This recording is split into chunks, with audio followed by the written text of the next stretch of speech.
ये आकाशवाणी है। कोविड-19 विशेष कार्यक्रम के अंतर्गत प्रस्तुत है कोरोना वायरस संक्रमण की वर्तमान स्थिति पर चर्चा, जिसे प्रस्तुत कर रहे हैं आकाशवाणी संवाददाता सिद्धार्थ सिंह। इस कार्यक्रम में आमंत्रित स्वास्थ्य विशेषज्ञ हैं मुंबई में किंग एडवर्ड मेमोरियल हॉस्पिटल के डीन डॉक्टर हेमंत देशमुख। नमस्कार श्रोताओं। कहते हैं where there is a will there is a way, यानी जहां चाह वहां राह। जी हाँ, हमारे देश के वैज्ञानिकों ने जहां एक ओर अपनी कड़ी मेहनत से हमें 2 वैक्सीन दी है, तो वहीं दूसरी ओर देश में चल रहे कोरोना के विरुद्ध विश्व के सबसे बड़े वैक्सीनेशन प्रोग्राम से जुड़े लोग पूरे जी जान से अभियान को सफल बनाने में लगे हैं। देश में 26 दिनों के भीतर 70 लाख से अधिक लोगों को कोविड का टीका लगाया गया है, जो विश्व में सबसे अधिक है। अगर हम वैश्विक तुलना करें तो अमेरिका में ये काम 27 दिनों में और ब्रिटेन में 48 दिनों में पूरा हुआ। पिछले 24 घंटों में 4 लाख से ज्यादा लोगों को वैक्सीन लगाई गई है। लेकिन फिर भी कोरोना और उसकी वैक्सीन को लेकर बहुत सारे सवाल आपके मन में हैं। इसलिए आपको जागरूक करने और आपके मन में चल रहे तमाम सवालों का जवाब देने के लिए आकाशवाणी पर हम आपके लिए लेकर आते हैं कोरोना जागरूकता पर विशेष कार्यक्रम। और आज के इस एडिशन के साथ मैं हूं सिद्धार्थ सिंह।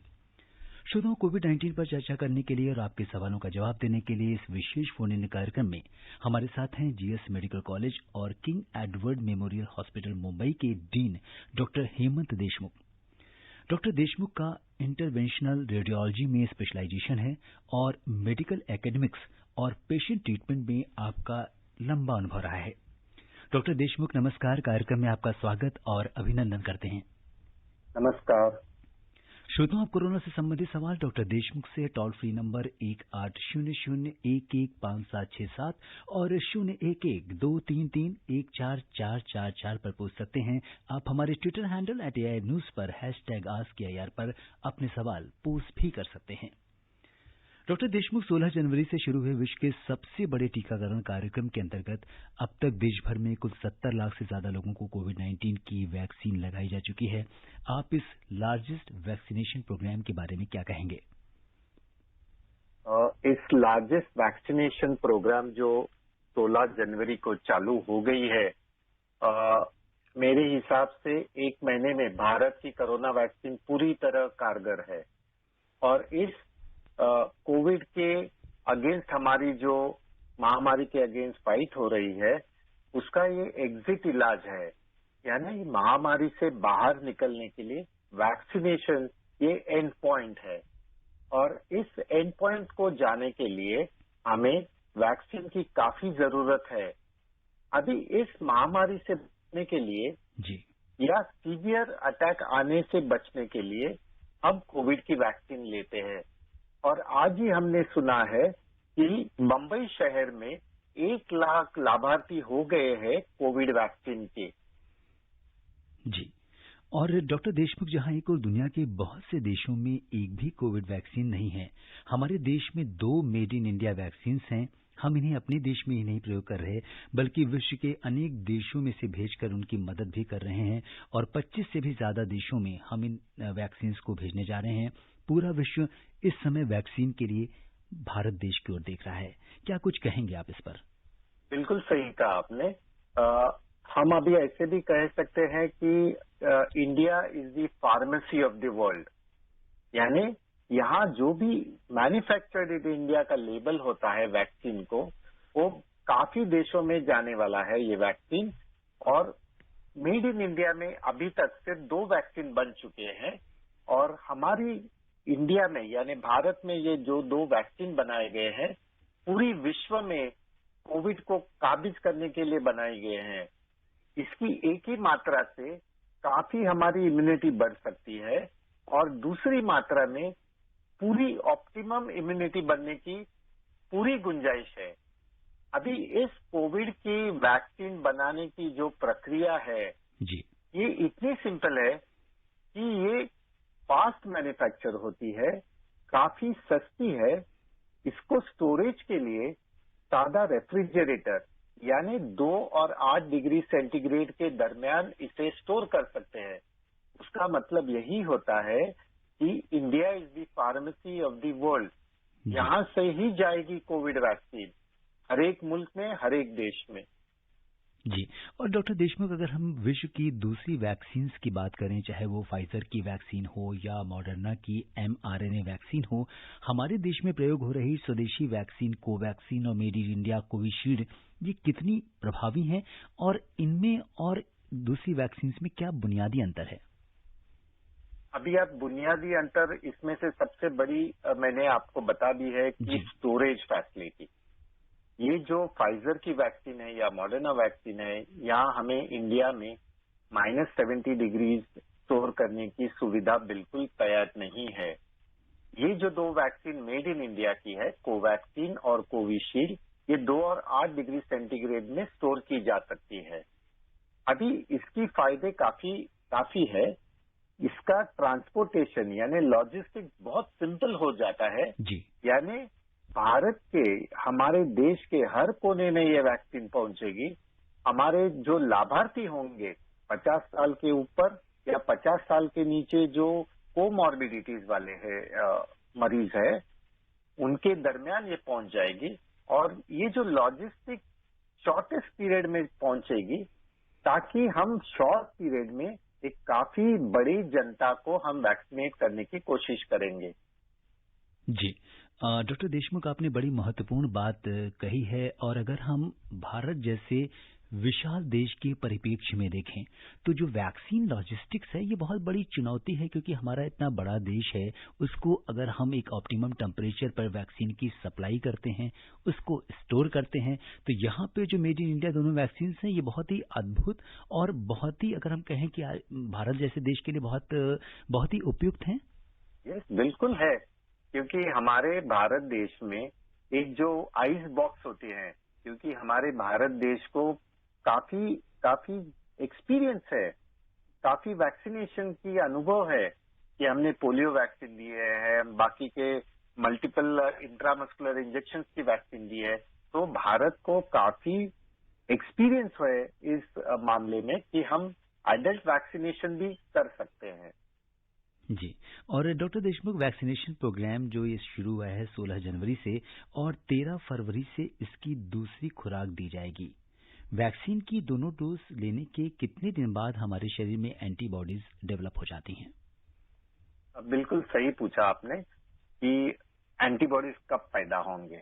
अभी आपको कोविड बीमारी और कोविड वैक्सीन, ये दोनों में अंतर इतना होता है कि कोविड बीमारी होने के बाद हमारी बॉडी में एंटीबॉडीज पैदा हो सकते हैं, लेकिन अगर आप कोविड की वैक्सीन लेते हो तो आपकी बॉडी उसको फाइट करने के लिए एंटीबॉडीज पैदा करेंगे और आपको फ्यूचर में, यानी आगे की वर्तमान काल में हो या आगे के काल में हो, आपको बिल्कुल क्रिटिकल डिजीज नहीं होगी।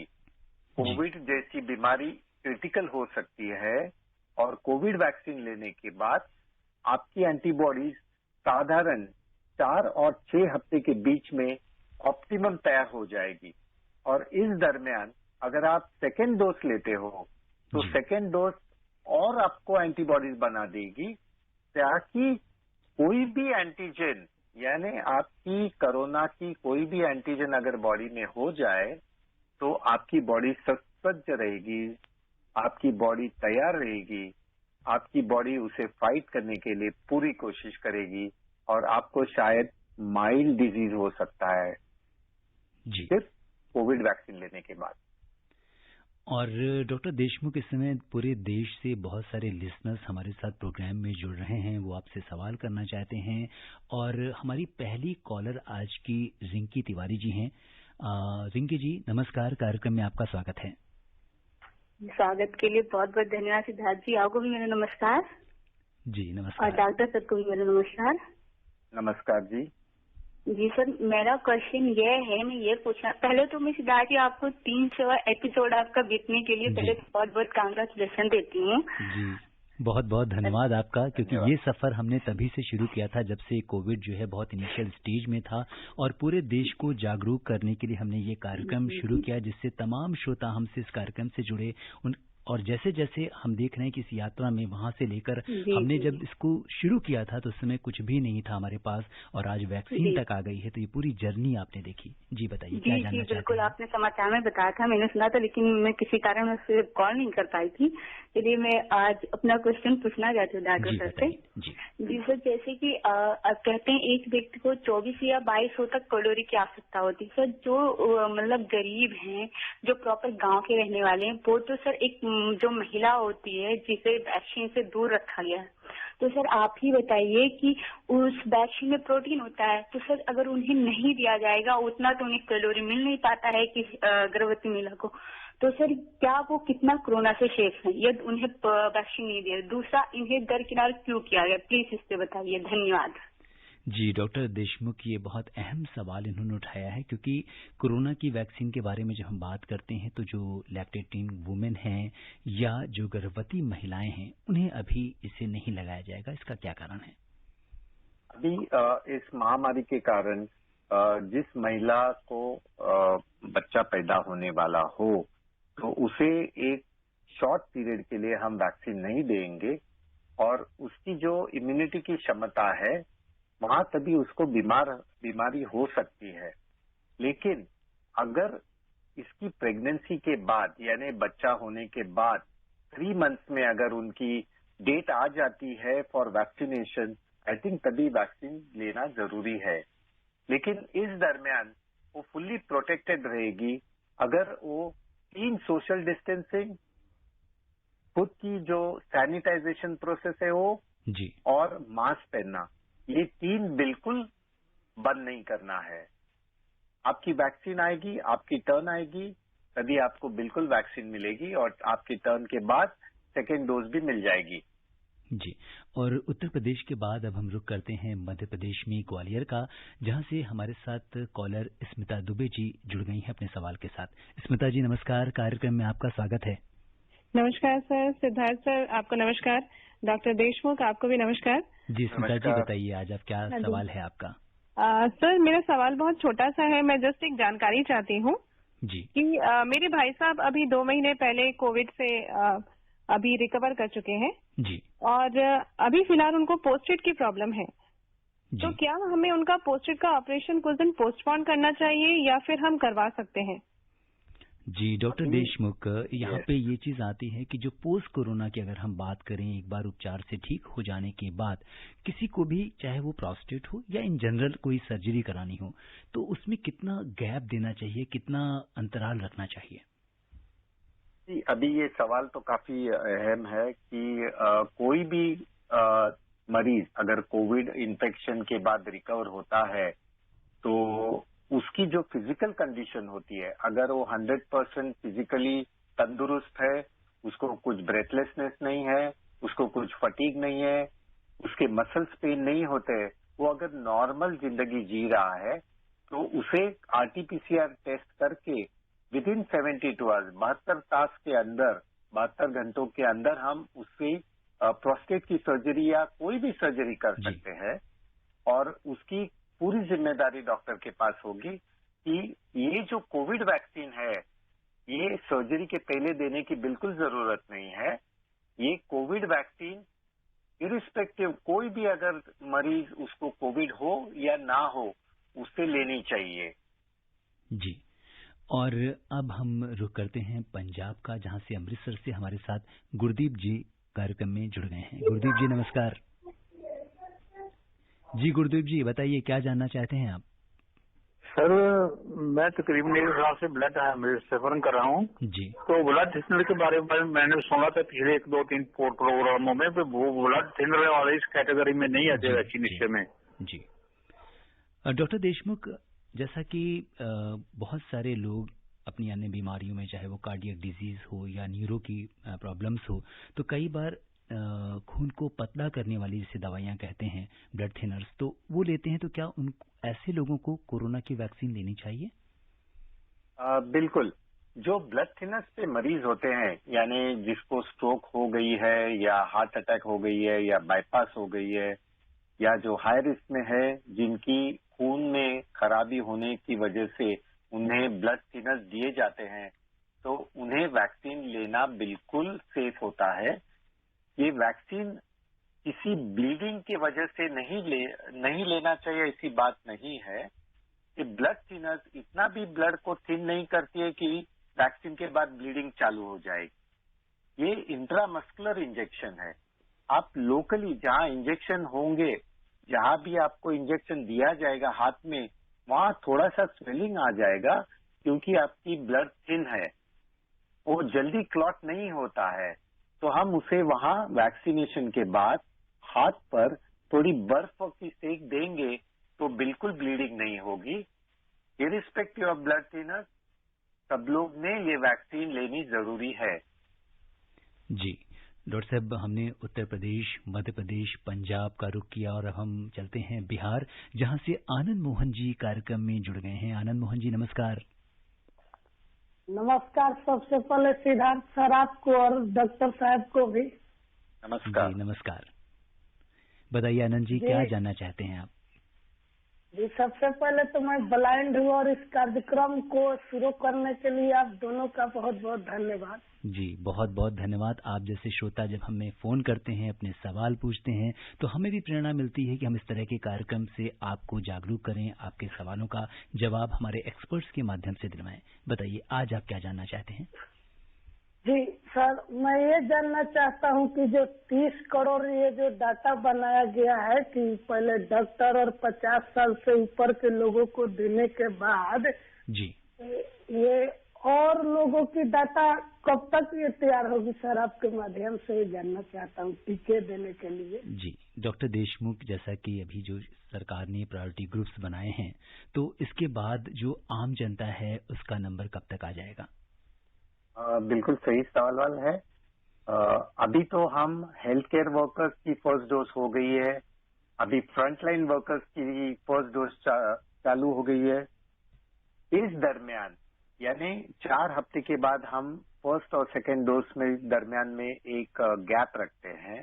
जी अभी आम आदमी की टर्न आने के लिए कम से कम 1-1.5 महीना और चला जाएगा और वो डेटाबेस में जो 50 साल के ऊपर है उन्हें हम पहले प्रायोरिटी देंगे और 50 साल के नीचे जिन्हें कोमॉर्बिडिटीज है, यानी कैंसर है, डायबिटीज है, ब्लड प्रेशर है, उन्हें हम वैक्सीन देने की कोशिश करेंगे।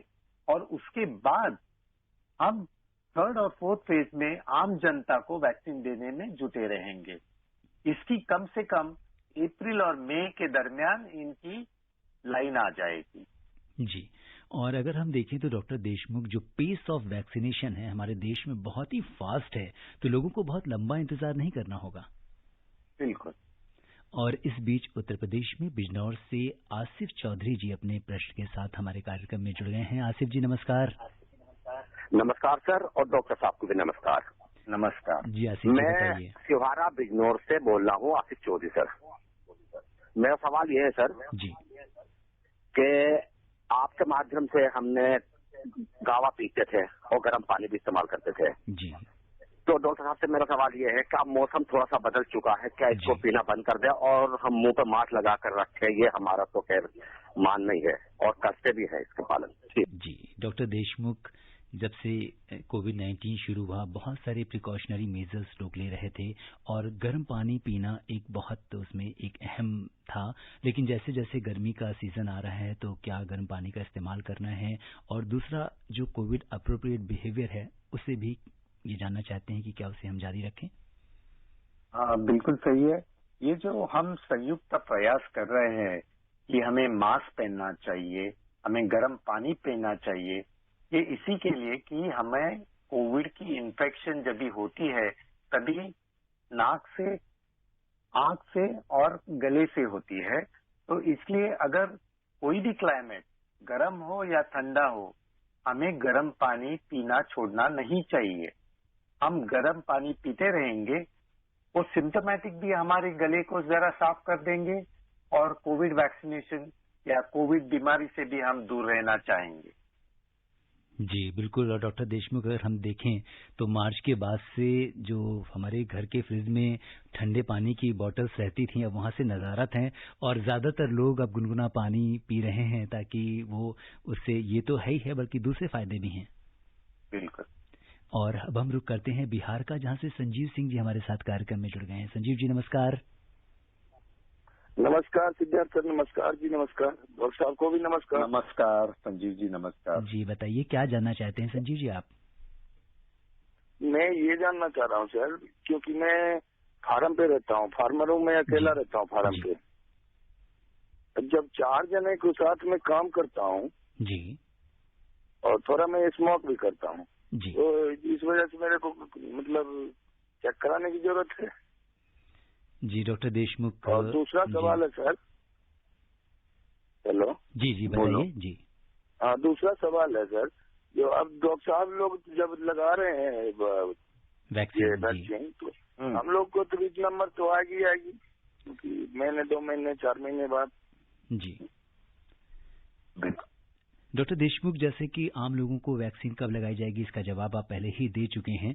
अब यहाँ पे बात आती है कि बहुत सारे लोग जो रूरल एरिया में हैं, ग्रामीण क्षेत्रों में रहते हैं, उनके लिए वो जब ग्रुप में काम करते हैं, जैसा कि इन्होंने कहा कि इन्हें कभी कभी धूम्रपान भी करना पड़ता है, तो किस तरह की प्रिकॉशन लेनी चाहिए?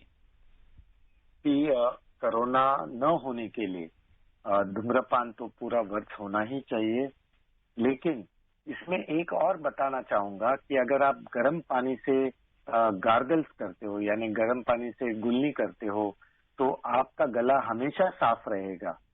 जितनी हो सके उतनी बीड़ी या सिगरेट, तंबाकू खाने की बिल्कुल चिंता नहीं है, लेकिन कम मात्रा में खाओगे तो अच्छा रहेगा। स्मोकिंग कम मात्रा में रहेगी तो अच्छा रहेगा। स्मोकिंग अगर बंद है तो सबसे बेहतर होगा। जी, स्मोकिंग से कोविड होगा या नहीं होगा, उसका कुछ भी रिलेशंस नहीं है। जी, लेकिन अपने जनरल स्वास्थ्य के लिए ये बहुत जरूरी है कि आप धूम्रपान ना करें। और इस बीच हम रुक करते हैं कर्नाटक में बेंगलोर से श्रीकांत जी अपने सवाल के साथ कार्यक्रम में जुड़ गए हैं। श्रीकांत जी नमस्कार। नमस्कार जी, बहुत बहुत नमस्कार जी। डॉक्टर साहब आपको भी बहुत नमस्कार। डॉक्टर साहब एक पुराना सवाल पूछ रहे हैं जी। बहुत पहले ये सुना था कि इसका वायरस जब नाक, आंख और मुंह के जरिए शरीर में जाता है तो गले में जाकर के 2 से 5 दिन तक बैठता है। अगर उसी समय अगर कोई आदमी रोज नमक के गरारे करे तो ये वायरस का ऊपर का प्रोटीन हट जाता है और ये निष्क्रिय हो जाता है। इस बात को जरा फिर से बताएं कि ये बात कितनी सही है। नमस्कार, जय हिंद। जी डॉक्टर देशमुख, गरारे के ऊपर आपने पहले भी प्रकाश डाला था, लेकिन जैसे कि श्रीकांत जी ने ये बात उठाई है कि जब हम गरारा करते हैं तो किस तरीके से वायरस जो है वो कुछ दिन तक हमारे गले में रहता है और वो उससे निष्क्रिय हो जाता है। बिल्कुल सही कहा आपने सिद्धार्थ जी कि अगर आप गार्गल्स करते हैं सॉल्ट वाटर से या गर्म पानी से, तो उसके 2 फायदे होते हैं। हमारा गला, अगर वायरस वहां अटका हो तो वो मर जाता है, लेकिन इससे आप ध्यान नहीं देना चाहिए। आप गर्म पानी रोज पीना चाहिए, रोज गर्म पानी से गुल्ली करनी चाहिए, रोज गर्म पानी थोड़ा सॉल्ट डाल के या नमक डाल के या कोई भी एक एंटीबायोटिक ड्रॉप्स होते हैं वो डाल के गार्गल्स करना चाहिए।